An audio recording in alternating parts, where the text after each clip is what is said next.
Hello, everybody. Nice to be here. So, in fact, our first game you already know about it because Emmanuel presented it. So I wanted to focus a bit more my presentation about video game without borders, and try to explain that, what we are trying to do, and in fact, overall, what I will try to do is like mainly answering three questions: one, who we are, what we are doing, what we do, and how we do it, because this is the big question for me. We all know we would like to do good things, but like, how can we make it? How can we make it sustainable? How can we have an impact? So this is what I really tried to talk about today. So first of all, Video Game Without Borders, we are a non-profit organization, and we are a global community. Global community means that we are a lot of people from all around the world who believes in games to change the world for better. In fact, our motto is we believe in games. That's what we really think define us the best. And when we say a lot of people, who are these people? We do have all sorts of people. We do have professionals, we do have students, teachers, indie developer, freelance, we have psychologists, we have marketers, translators. We have a bit of everything, in fact. It's a really open community.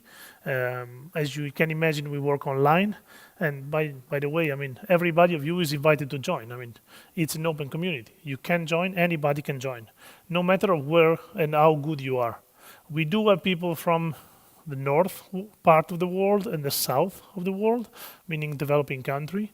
And this is really one part of the mission ourselves. In fact, what we try to do is the way we do things is part of what we are trying to achieve. Try to involve everybody in the development of games, a bit like what Jean-Claude was explaining with this initiative earlier today.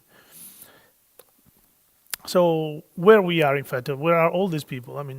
I was, before doing the talk last week, I just decided, okay, let's see how is the community right now. So we are 150 people, a bit more, from 25 countries, including all continents at the moment. And as you can see, the majority, they are based in Europe. We are based in Europe because we started in Europe, and obviously we have much more contacts. And it's also see that true that the big project we had so far is Antura, and Antura was about the Syrian crisis, and most of the team, as you have seen in Emmanuel's presentation, we had the team all around, spread all around the Mediterranean. In fact, that's also part of the reason. So the growth of the community was also impacted by that project.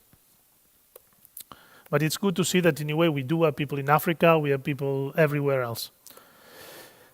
And what we are trying to do. So first of all, we try to use digital games to help sustainable development.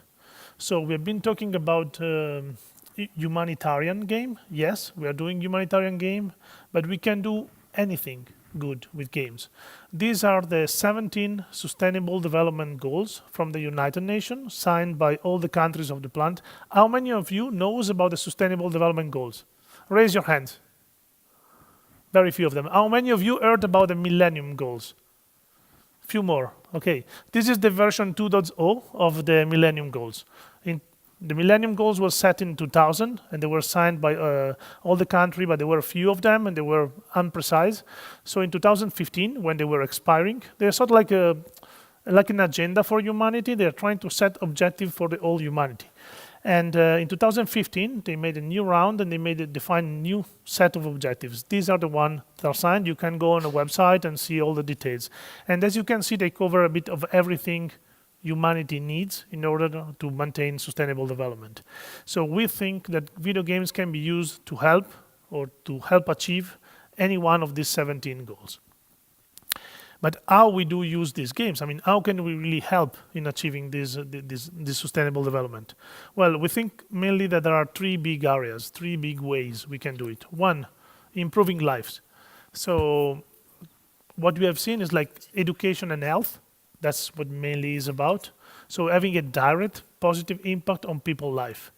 In Syrian kids, they are lacking education. Okay, we can provide a complement in education to them through a video game.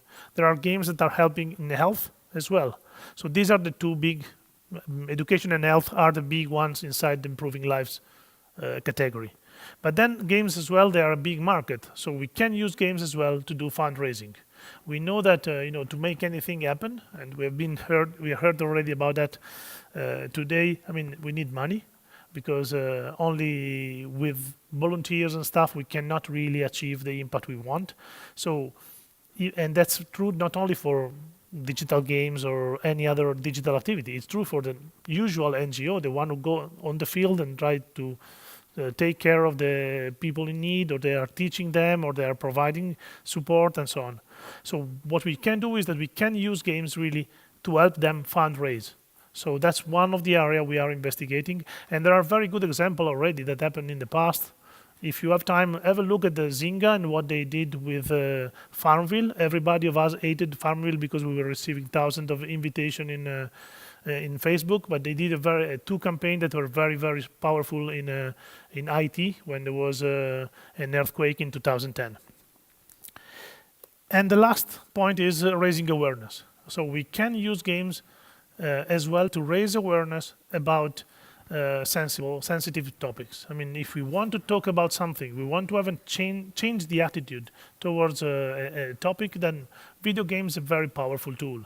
And it's not only me saying that, it's really a trend nowadays. I mean, we all know viral videos that have been shared, or like advertising campaign that have been very successful, but nowadays more and more this investment is moving towards interactive media.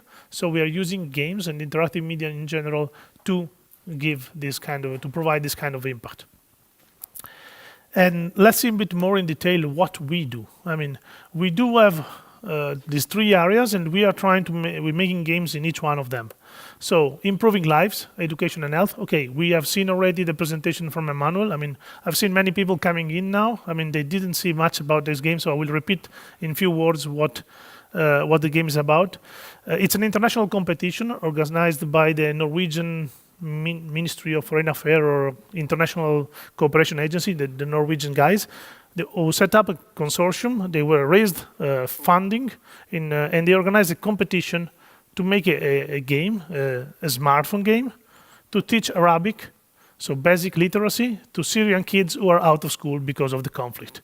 So the competition started 1 year ago. It ran through several phases, and we have been selected together with the Cologne Game Lab and Wixel Studio, the Lebanese studio, work with us.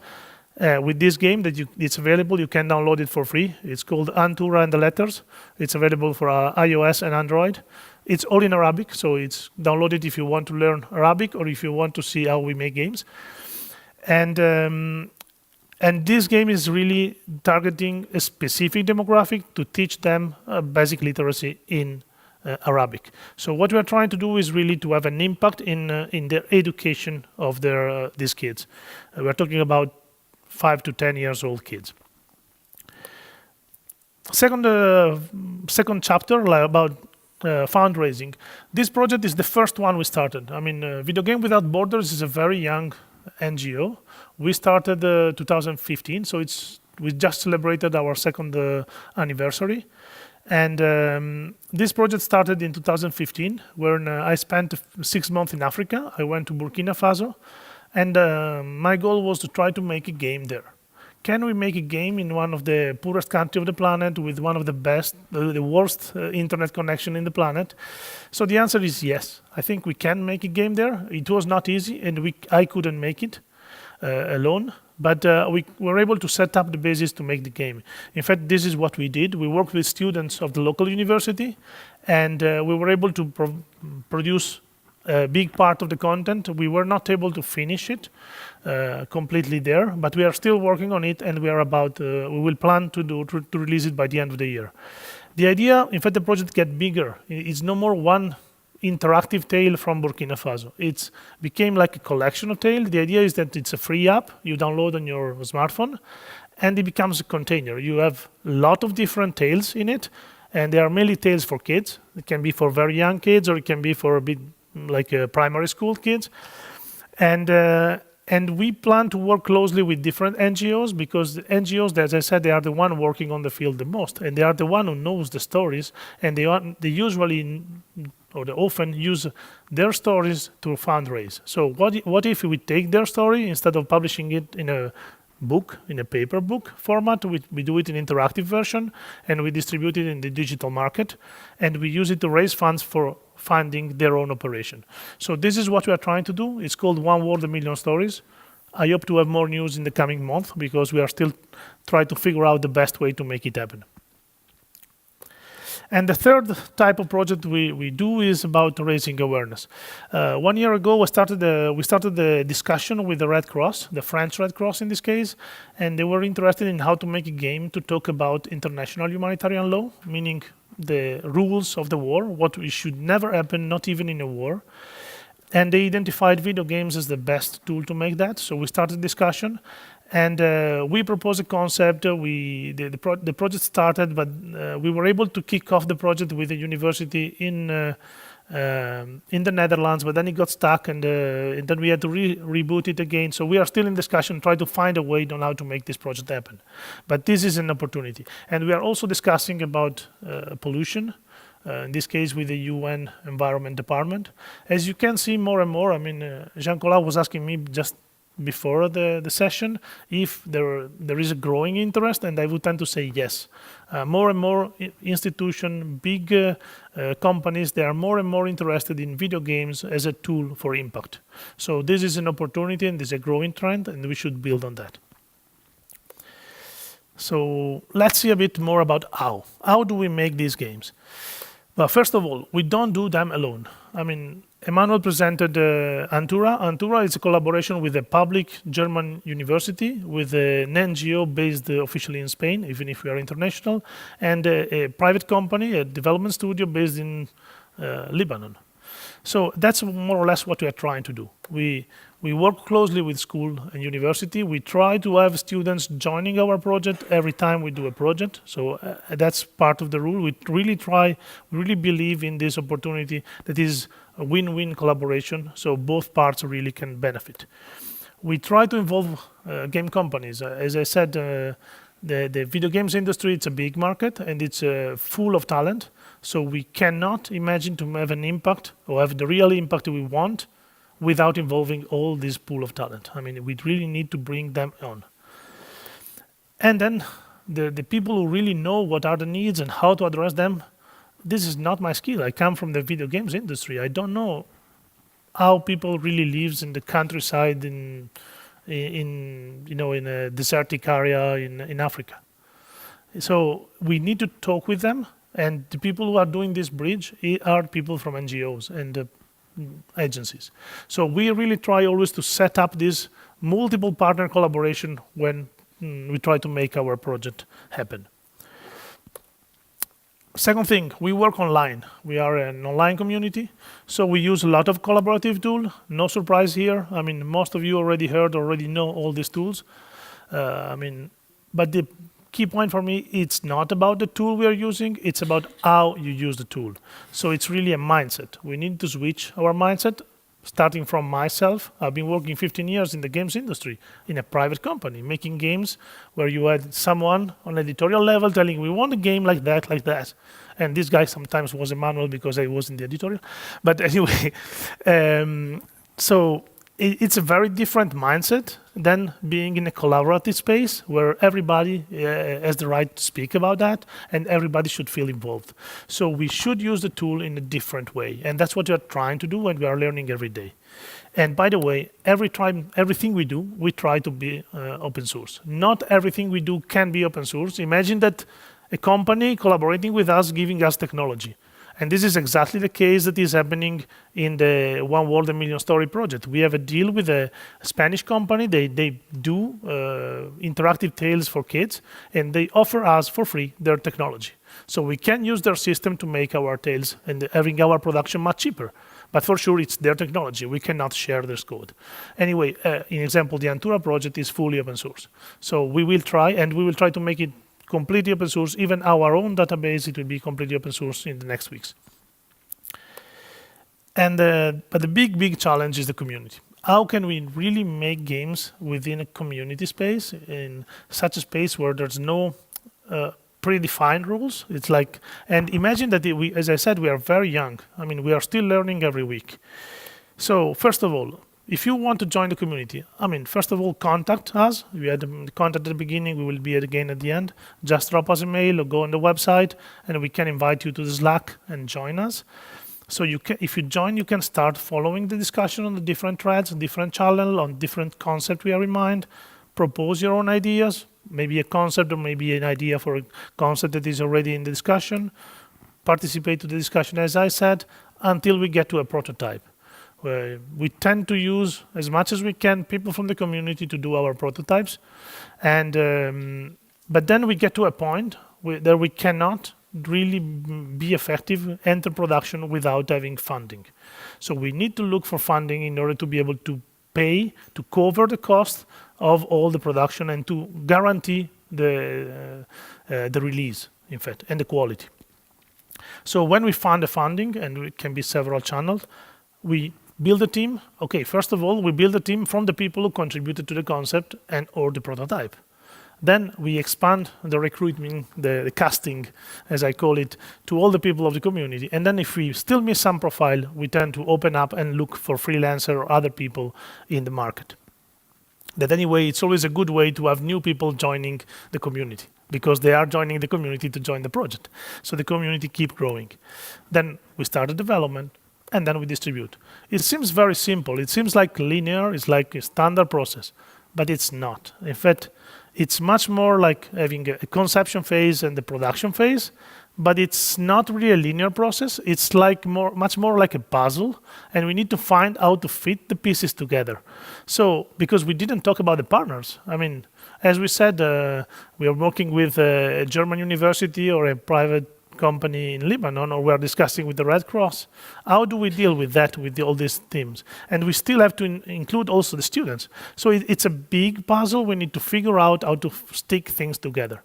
So the exercise I want to do today is like try to explain the 3 projects we have been on so far, and explain in this map how they really happened. So let's start from Antura and the letters. So Antura started when I met, I already knew Emmanuel from the Ubisoft time, and in fact, he called me and he was interested about what he was doing because we were in touch in the social network, and he said, hey, you know, we are planning to apply for this call because the Norwegian are organizing this call for making a game for the Syrians. So we had Skype, we started talking each other and say, yes, it could be a fit. So we started, and they had already a concept because Emmanuel himself had the idea and he was creative director of the project. So, but we did to produce a prototype. So we started to look, I communicated in the community, and there were some people interested, especially 1 or 2, and they joined for free, and they helped us. In a couple of weeks, we made a prototype because we had to submit for a very first gate. Let's say that this competition, in fact, was split in 3 big moments. Like we had a conception, where we had to present a concept with a very little prototype. Then they selected 5 projects, and then we need to produce like a playable version of the game, and then we selected 3 projects and so on. So until we got to the 2 winners. So as I said, we started with a partner. In fact, everything started from the partner. We had Cologne Game Lab. In this case, was Emmanuel contacting us, telling, "Hey, we are looking to do this. Can you help us?" So okay, we've set up a team to make the prototype, and then we applied for the funding. Can you see the cursor, right? Just to see where you are. And then, okay, we got selected. I mean, very good job, perfect. So we need to build a team. We are in a hurry because competition had a very tight schedule. So we start building a team, looking in the community, and then people who contributed to the prototype, and then recruiting more people because we were a bit in a hurry, and we start developing. And then, since there were several milestones, so we submitted again, and we got additional funding because we were selected, our playable version was selected, and we went on. Okay, so then we had to do the full production. Perfect.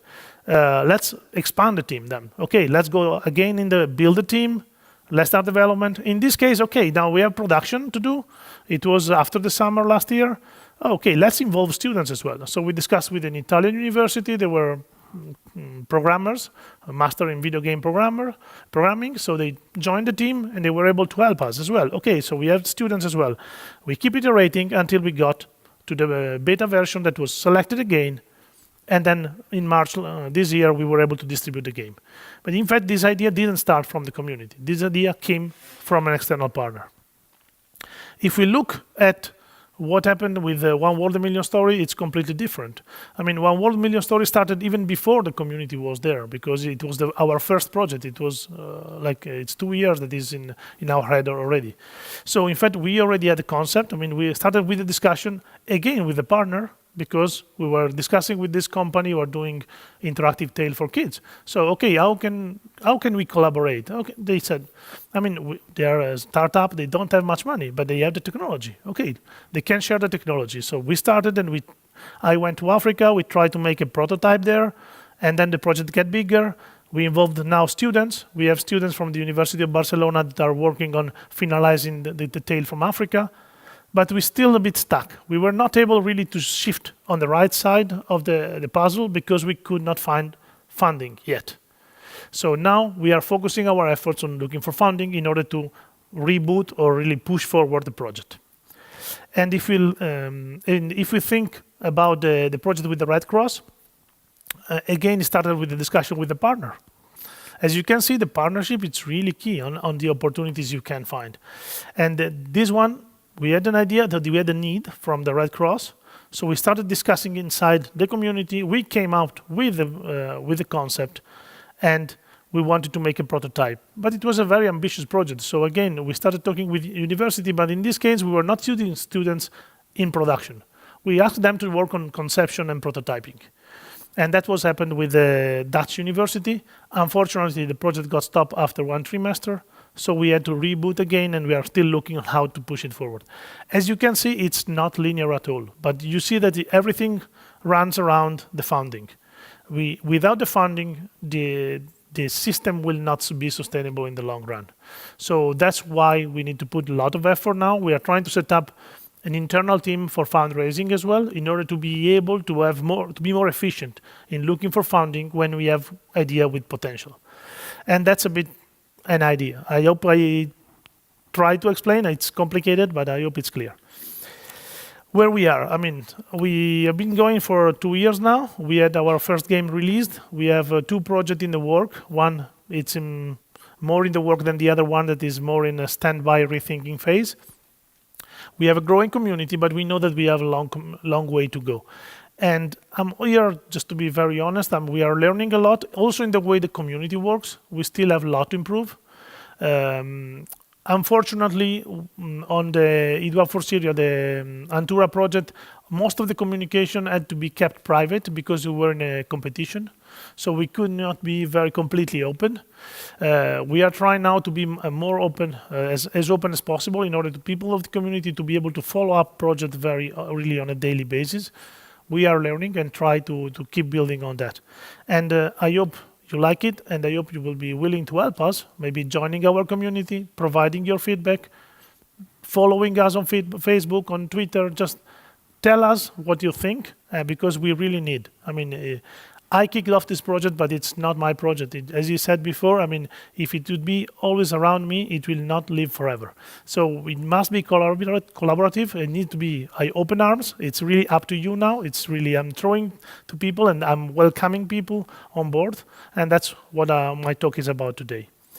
So here again, you have the contact, just the website, the mail. You can write straight there to ask for information or on the website. And if you have any question, here I am. We believe in games. I hope you do so.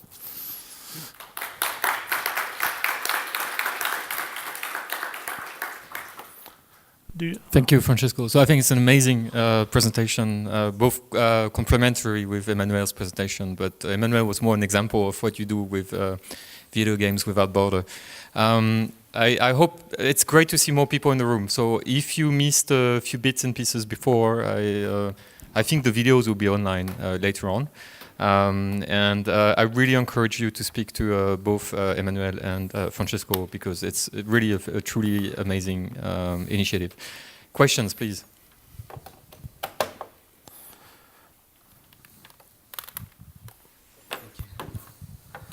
Thank you very much for sharing all of that, Francesco.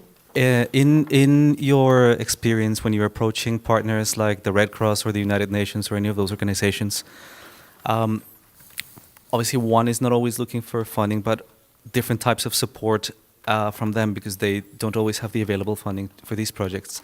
So when you start talks with them, who do you approach? What kinds of things do you ask for? Is there any advice in that direction? Good question. I mean, first of all, I come from the games industry, and I didn't have any contact in that world, as we say. I mean, that's also one of the problem I see. I mean, this NGO agency space, it's completely apart, has been completely split apart, because between, schools and game company, yes, there have been a lot of exchanges for many years now. But the NGOs impact, it's really on a different track. They were very skeptical about gaming for a long time, but the trend is changing. So I didn't know exactly who to ask. In fact, the people come to us. That was happening. In fact, now the biggest relationship, the closest relationship we have it with UNESCO.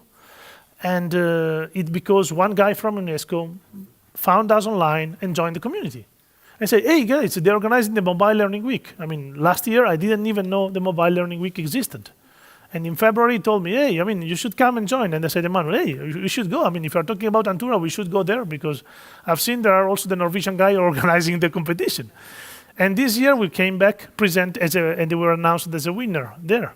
But it's like things happen when you are open to listen to them.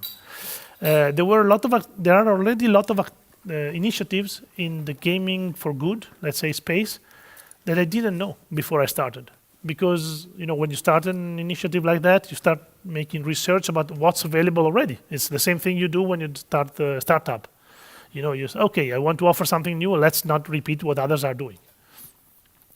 And I discovered a lot of things that I cannot explain everything here. But I mean, I was not fully aware before I started.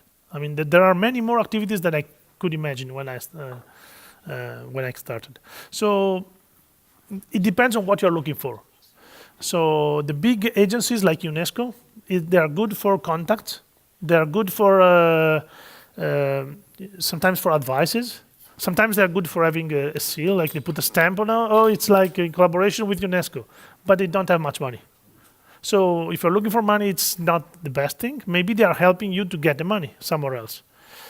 Then it depends. So it's really on a case by case. In the case of Red Cross, for example, I had a friend who had contacts there. They knew that they were looking for a game. So you should talk together. And this is what happens, And then you start going to events and talking about this and meeting other people who are doing other things that are similar to what you do or maybe connected. And then things come one after the other. We'll take a few more questions. There's one question at the back, and then I'll come back to you guys. Okay, 3 more questions. Hi, thanks for that presentation. That was very interesting. Yeah. Curious to know, you mentioned that you did a project in Burkina Faso and there were challenges there in terms of the technology and maybe not having the resources you needed. Was more interested to know about some of the skills challenges that you may have faced from people in the region and how much they know about games development there. So I've been to Burkina Faso. I've not been many places. I've been to Burkina Faso where I spent 6 months and there is no gaming industry there. But still, there is an interest. I mean, I've been collaborating mainly with 2 institutions. One was the Computer Science University, where I gave some classes. And it's true they don't teach anything about computer graphics or video games, but there was one guy who did the game. Because there was a competition organized by the local telecom company to make an app about Burkina. So there was some prize there, some money prize. Okay, so he made that. He made it in JavaScript, and he got into the finalist.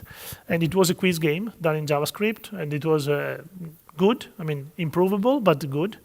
So they are playing games, but they are not even thinking about. I'm talking about Burkina. They were not even thinking about how they could be used. Or how they could make money out of it. It was Android. They never thought about making any money. He made it because there was a prize on it. The other institution it's a it's called the Fab Lab. It's like a tech community of young guys who are really into new technologies and they are experimenting things. And they are teaching a lot of things similar to what Jean-Colas is doing. I mean, they're teaching how to build a computer inside a pumpkin. They just put the pieces inside the pumpkin and stuff like that. So, and we can do things. They were really interested in learning Unity and how to make games.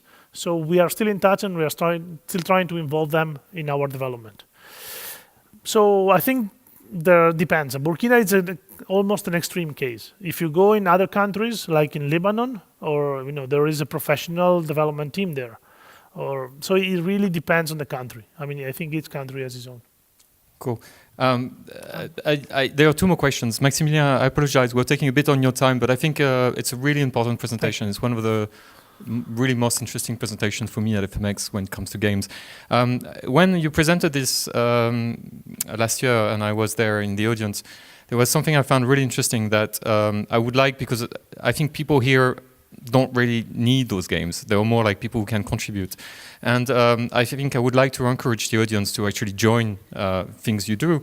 And so I would like you to speak about how doing this actually changed you as a person, because I remember this story you told about Burkina Faso, where you said when I was working in a studio, I was always doing very specific things, and then suddenly when I started to go in the wild and working on these games, I had to do things I had never done before, like animation, and I was really a poor animator, and then it forced me to do animation. And then, so can you speak a little bit about how it actually changed you, so that maybe people in the audience would be interested in that human experience as well? I mean, on my side, what I can tell is that I've been living outside of my comfort zone for 3 years now, completely outside of the comfort zone. I'm learning a lot, and I really enjoy the experience. It's a very enriching thing. I mean, the point is that when you are specializing on something, you tend to be surrounded by people like you, with a similar interest. You talk about the same things. It's like you are sort of in a tunnel. But now when you get out, you get so much input and vision and things you never thought before or never spent time on this. So apart animation that I learned because I had to prove that we could do animation in Burkina Faso, so I had to do it myself. Because art, we were able to do it, even if they were doing it on paper. But other things like, principle of humanitarian help. I mean, last year at the Mobile Learning Week with Emmanuel, we were doing meeting with UNICEF or UNHCR, and they were explaining that, telling suggestion. I mean, be careful about this principle. Just a very simple thing that we try to apply as much as we can to Antura. The do no harm principle, it means that when you try to help someone, you may have a side effect creating a harm, so like a damage to someone else. Imagine if we make this game for Syrian kids and we just distribute it in the camps. So there is a camp in the north of Lebanon with thousands of refugees, but on the side there is a little villages where there are most likely, poor people, and there are poor kids as well. If they don't get the game as well, I mean, we are just discriminating. People are speaking the same language only because we are focusing our effort to the refugee camp. The game is available for free anywhere in the world, so anybody can get it for free. And there are things you really have to stop and think and analyze, and you learn new tools, new process. So for me, as I said, one word would be enriching. Two quick questions. I mean, I can be long questions, but quick. Okay. I just basically wanted to follow up what you said before. I've been working for the United Nations for the last 8 years, and I know we have the Public Information Department, which is for about 1 year now headed by a new Undersecretary General, who's interested to make new things. So we had virtual reality or 360 degrees videos, which just came out rather recently, one about the Ebola crisis, others about the Syrians. Having worked in the UN, be aware it's a red tape organization. I mean, if you have somebody who reaches out to you who is passionate about it, you have the jackpot. If you are reaching out to the United Nations, have patience. And it's really something I'm a gamer, I'm a UN staff member, so we exist. But at the same time, we also have a lot of colleagues where it takes a while. But I think the other thing is also, United Nations, we're not a donor agency. We're not USAID. We're not CEDA. We're not any of the big ones who are having that. We have a small budget or relatively budget for that. However, I think the strengths of the United Nations are the contacts. So we can link different actors around. We can bring in politicians much more easier. So I think if you have an idea, if you have the funding, the United Nations can bring in, if they see a match to it, the political scope, Yes. and maybe the nice little logo on it. Thank you. Totally agree with that, because if you look at the idea we presented about the UNEP, the UN environment, I mean, this it's not really an agency, as far as I understand. They are really working closely with government, so they are trying to convince stakeholders, the people who take the decision, that they should act, change the law, change the way they manage the country in order to reduce pollution. So making a game for them, it's a very different thing than making a game for little kids in Middle East. So in this case, yes, I mean, people in the room can be the target of a game, because the game, for an example, the Red Cross is imagining, it's a game for teenagers in France. So it's something that should be appealing to you as well, because otherwise teenagers in France will not play it. So yes, but anyway, you're right. I mean, you spend time and you need to know your audience or your counterpart, and it will be sometime long, but it's part of the work. So you're saying we need to educate non-profit organizations as well. I mean, the people who can actually fund, you need also to educate them, and it's going to take time. But yes. From what you say, it seems that it's actually changing. So it's My it's pretty first positive. meeting with the Red Cross was about educating them about what they can do with the games, because they had no idea. I mean, they knew they want to use game, but they didn't know. I mean, they know because it's cool, because their audience is using games, but they don't know anything about that. Mm-hmm. Makes sense. There was one last question here. No more question? All right. So anyway, you can speak to them. I would like you to encourage, because I think it's not that often that we see professionals like Emmanuel and Francesco doing that sort of work. So I would really like you guys to encourage them. And thanks FMX and Games for Change for giving them an opportunity to present their work to you. So Thanks please, a lot. a round of applause. I can't do this, but